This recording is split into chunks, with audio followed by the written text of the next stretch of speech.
భగవద్గీత పఠనం కొరకు మీ కృష్ణమ్మ కథలు ఛానల్కి విచ్చేసిన శ్రోతలందరికీ మీ కృష్ణప్రియ స్వాగతం సుస్వాగతం. ఈ వీడియోలో మీరు శ్రీకృష్ణార్జున సంవాదం అనే వచన భగవద్గీతలో నుండి 6వ అధ్యాయం ధ్యానయోగం వినబోతున్నారు. అర్జునుడిలా అన్నాడు, దేనికైనా మానవుడికి ప్రధానంగా చిత్తశుద్ధి కావాలి కదా. ఎప్పుడూ కర్మలాచరిస్తుంటే చిత్తశుద్ధి లభించడం దుర్లభం. అందుచేత దుఃఖరూపమైన కర్మలు త్యజించి సన్యాసిగానో యోగిగానో జీవిస్తే చిత్తశుద్ధి సులభంగా సంప్రాప్తిస్తుంది. దానివల్ల మోక్షం కలుగుతుందని నా అభిప్రాయం. ఇది సరి అయినదవునో కాదో నిర్ణయించండి అచ్యుత. శ్రీకృష్ణ భగవానుడిలా సెలవిచ్చాడు, ఈ అభిప్రాయం సరి అయింది కాదు అర్జున. నీ మనస్సు కర్మ సన్యాసం వైపు మొగ్గు చూపుతున్నది. కర్మలు త్యజించి చిత్తశుద్ధి సంపాదించినంత మాత్రానే ముక్తి లభించదు. చిత్తశుద్ధి పొందినా ధ్యానం చేయాలి. ధ్యానం లేకపోతే కేవలం కర్మ సన్యాసం వల్లనే ముక్తి లభించదు. అందుచేత ధ్యానయోగం నీకు ఉపదేశించాలి. సన్యాసి అన్నా యోగి అన్నా ఎవరో నీకు అవగతమైనట్లు కనిపించదు. నీకంటే నీకే కాదు, ఈ ప్రపంచంలోనే సరైన అవగాహన లేదు. అర్జునుడు అడిగాడు, ఎవరు సన్యాసి అన్నా యోగి అన్నా వివరించండి. శ్రీకృష్ణ భగవానుడు ఇలా సెలవిచ్చాడు, ఎవడు కర్మఫలాపేక్ష లేకుండా అవశ్య కర్తవ్యాలుగా విధింపబడ్డ నిత్య కర్మలు ధ్యానయోగానికి అంగంగా ఆచరిస్తాడో అతడే సన్యాసి అని యోగి అని అనబడతాడు. అగ్ని సాధ్యమైన ఇష్టమనే యజ్ఞ యాగాదులు కాని, అగ్ని నిరపేక్షమైన పూర్తమనే తటాకాది నిర్మాణాదులు గాని, తపోదాన కర్మలు గాని త్యజించినంత మాత్రాన అతడు సన్యాసి కాదు, యోగి కాదు. పాండవ, శాస్త్రం సన్యాసమని చెప్పిన దాన్నే నిష్కామ కర్మానుష్ఠాన యోగమని గ్రహించాలి.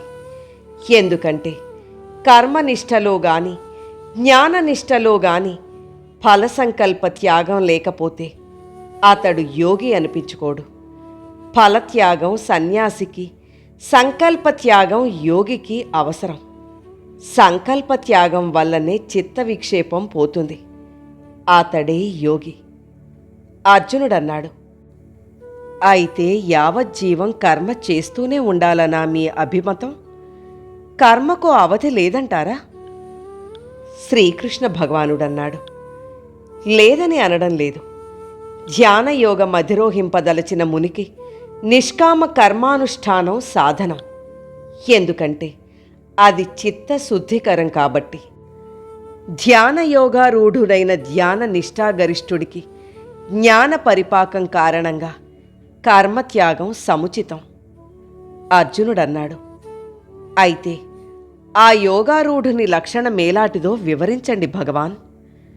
శ్రీకృష్ణ భగవానుడు ఇలా సెలవిచ్చాడు, ఇంద్రియ విషయాల పట్ల గాని తత్సాధనాలైన కర్మల పట్ల గాని ఎవడికేమాత్రం ఆసక్తి లేదో, ఎవడు సర్వ సంకల్ప సన్యాసో అతడు యోగారూఢుడు. వివేకయుక్త మనస్సుతో జీవాత్మను సంసార సాగరం నుండి ఉద్ధరించుకోవాలి. యోగారూఢత్వం అంటే అది. అట్లా ఉద్ధరించుకోవాలంటే విషయాసక్తి పోవాలి. విషయాసక్త మానసమే మానవునికి పరమశత్రువు, బంధకారణం. విషయాసక్తం కాని శుద్ధ మానసమే మానవుడికి యథార్థహితం చేకూర్చే మిత్రము. అదే ముక్తి కారణం. దేహేంద్రియాదుల్ని వశం చేసుకున్న వివేక మానసమే ఆత్మబంధువు. ఆ వివేకాత్మక మనస్సు స్వేచ్ఛా ప్రవృత్తిరహితం, ముక్తికి సహాయకం. కాని అజితాత్ముడి మనస్సు వివేకశూన్యం, స్వేచ్ఛా ప్రవృత్తం. అందుచేత అది అప్రకృతిలో సంచరిస్తుంది, శత్రువులాగా.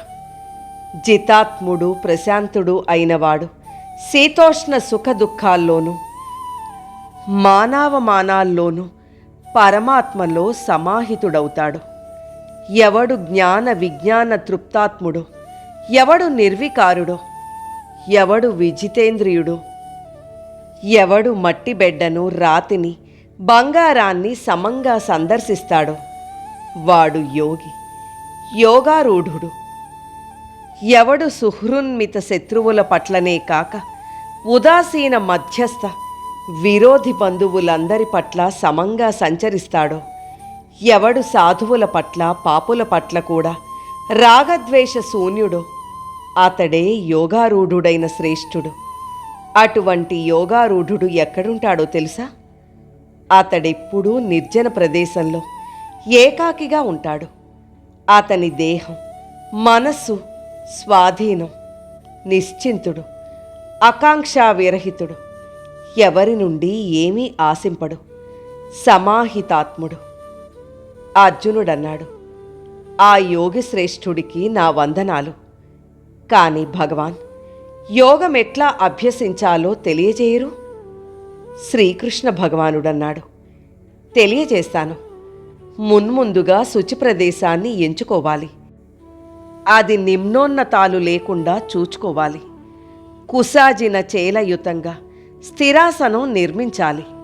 దానిమీద ఆసీనుడై బాహేంద్రియ కార్యాలు, అంతరింద్రియ కార్యాలు నిరోధించాలి. ఏకాగ్ర మనస్కుడై చిత్తశుద్ధి కోసం యోగం అభ్యసించాలి. మేరుదండకం, కంఠం, శిరస్సు సమానంగా స్థిరంగా నిలపాలి. కదలకుండా, దిక్కులు చూడకుండా నాసికాగ్రం మీద దృష్టి నిబద్ధం చేయాలి. ప్రశాంత చిత్తంతో, భయరహితంగా, బ్రహ్మచర్య నిష్ఠతో నన్నే భావిస్తూ సమాహిత చిత్తుడు కావాలి. ఈ విధంగా ఎవడు సమాహిత చిత్తుడై మనస్సును సమాధానపరుచుకొని ఉంటాడో ఆ యోగికి నా అధీనంలో ఉన్న నిర్వాణ రూపశాంతిని అనుభవిస్తాడు. అర్జునుడన్నాడు, భగవాన్, అటువంటి ధ్యాననిష్ఠుని ఆహారాది నియమాలు తెలుసుకోవాలని ఉంది. శ్రీకృష్ణ భగవానుడిలా సెలవిచ్చాడు, అవసరమే. అధికంగా భుజించేవానికి ధ్యానం కుదరదు. అట్లా అని బొత్తిగా భుజించని వానికి కూడా ధ్యానం కుదరదు.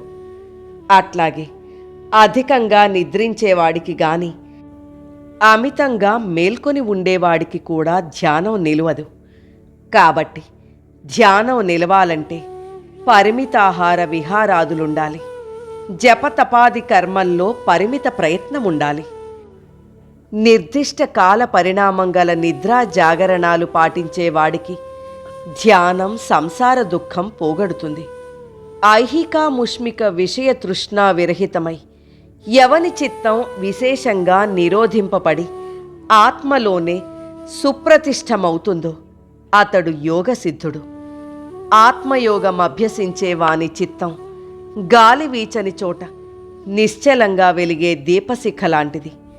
ఏ స్థితిలో యోగాభ్యాసం వల్ల నిరోధింపబడ్డ చిత్తం ఉపరతి పొందుతుందో, ఏ స్థితిలో యోగి చిత్తశుద్ధి వల్ల ఆత్మ చైతన్యం దర్శిస్తూ ఆత్మలో పరితుష్టి నందుతాడో, ఏ స్థితిలో యోగి ఇంద్రియ నిరపేక్షంగా బుద్ధిబలంతో అతీంద్రియానంత సుఖం అనుభవిస్తాడో, ఏ స్థితిలో యోగి ఆత్మస్వరూపం నుండి అణుమాత్రం కూడా చలింపడో, ఏ స్థితిలో యోగి ఆత్మ కన్నా మిన్నగా లాభించేది అన్యమున్నదని తలపనే తలపడో, ఏ స్థితిలోనైనా ఎంతటి దుస్సహ దుఃఖం సంప్రాప్తించినా ఆవంత కూడా చలింపడో, ఆ దుఃఖ సంయోగ వియోగ నివృత్తి స్థితినే యోగమని గ్రహించాలి.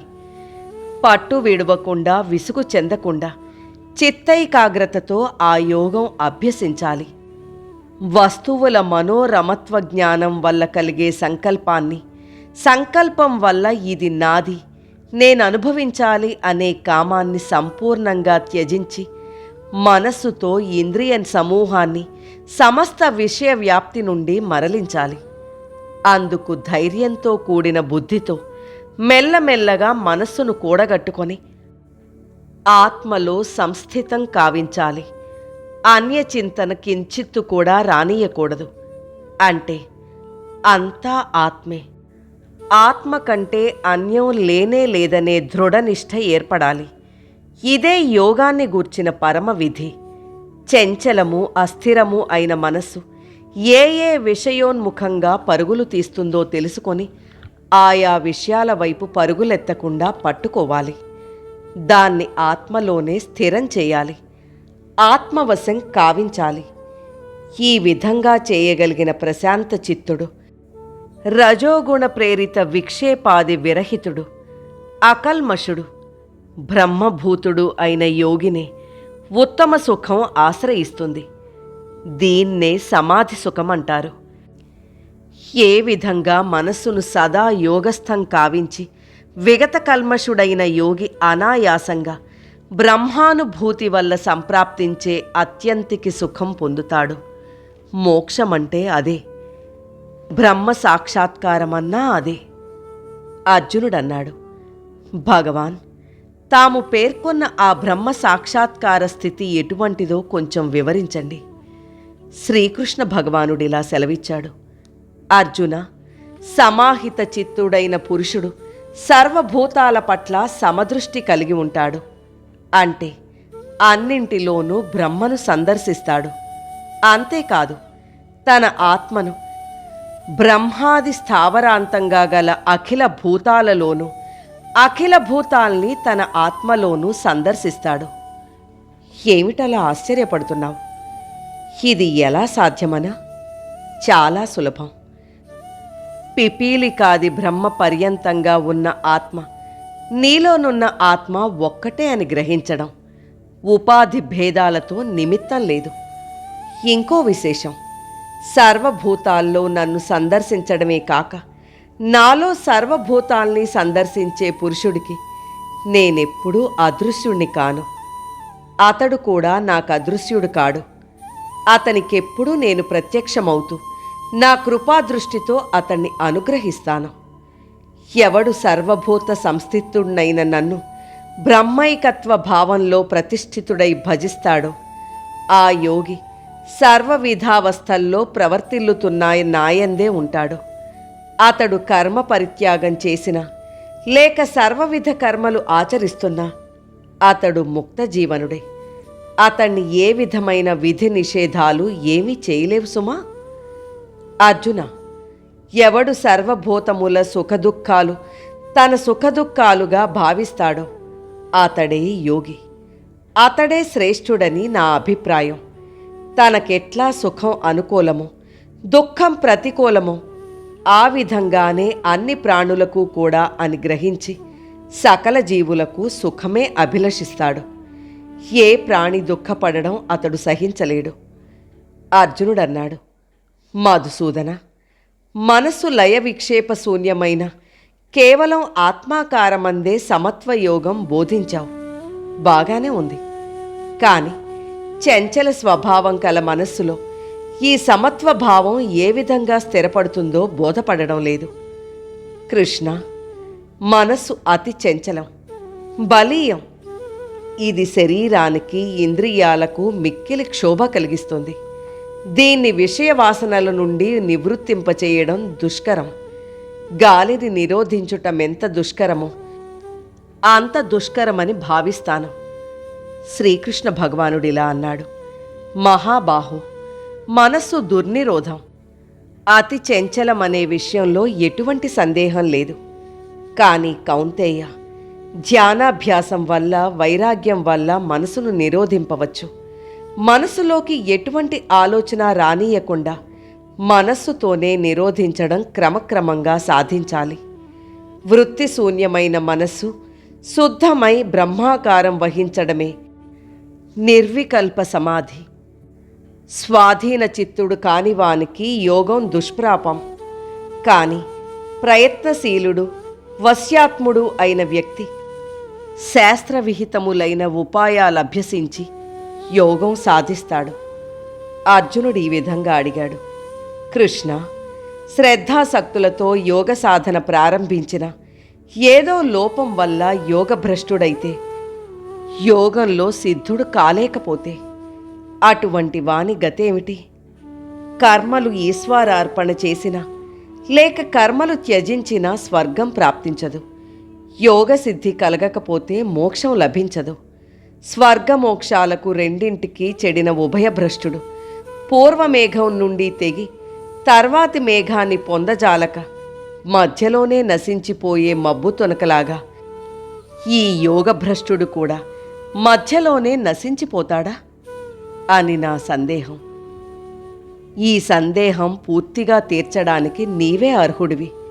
నీవు కాక ఏ ఇతర ఋషులు దేవతలు దీన్ని తీర్చలేరు. శ్రీకృష్ణ భగవానుడిలా చెప్పాడు. పార్థ, మంచి సందేహం వెలిబుచ్చావు. విను. యోగభ్రష్టుడు వైదిక కర్మలు త్యజించిన ఇహలోకంలో పతితుడనే నింద పొందడు. అంతేకాదు, పరలోకంలో నరకం గాని హీన జన్మ గాని పొందడు. ఎందుకంటే కళ్యాణకృతులాచరించే వాడెవ్వడూ దుర్గతి పొందనే పొందడు. కొద్దిగా యోగం అభ్యసించి భ్రష్టుడైన వానికి అశ్వమేధాది పుణ్యకర్మలాచరించిన వానికిలాగానే బ్రహ్మలోకాది శుభలోకాలు ప్రాప్తిస్తాయి. అక్కడ చాలా కాలం నివసించి ఆ తరువాత శుచిమంతులైన శ్రీమంతుల గృహంలో జన్మిస్తాడు. ఇక చిరకాలంగా యోగాభ్యాసం కావించి భ్రష్టుడైన యోగి ధీమంతులైన యోగుల వంశంలో జన్మిస్తాడు. ఇటువంటి జన్మ జగత్తులో దుర్లభం. కురునందన, ఈ విధంగా యోగుల వంశంలో జన్మించిన ఆ యోగభ్రష్టుడు పూర్వజన్మ సంస్కారాన్ని అనుసరించే బుద్ధి పొంది సిద్ధి పొందడానికి మునుపటి కన్నా మిన్నగా ప్రయత్నిస్తాడు. పూర్వజన్మలో చేసుకున్న అభ్యాసానికి ఆకర్షితుడై ఇతడు యోగ జిజ్ఞాసు అవుతాడు. వేదోక్త కర్మఫలం కంటే అధిక ఫలాన్నే ఈ యోగ జిజ్ఞాసువు పొంది విముక్తుడవుతాడు. ఇతడు పూర్వజన్మ సుకృత ప్రయత్నం కంటే అధిక ప్రయత్నం చేసి కిల్బిషరహితుడై అనేక జన్మల సంసిద్ధిని సమీకరించుకొని తదనంతరం పరమగతి అయిన మోక్షం సంపాదిస్తాడు.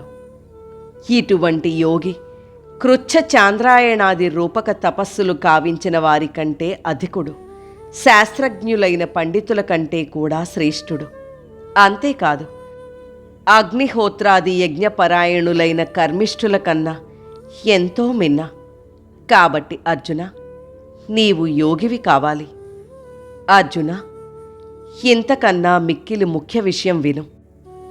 ఎవడు శ్రద్ధాసక్తుడై మద్గతాంతరంగుడై నన్ను భజిస్తాడో అతడు రుద్రాదిత్యాది దేవతానీకాన్ని ధ్యానించే సకల యోగ సమితి కంటే కూడా యుక్తతముడని నా అభిమతం. అర్జునుడన్నాడు.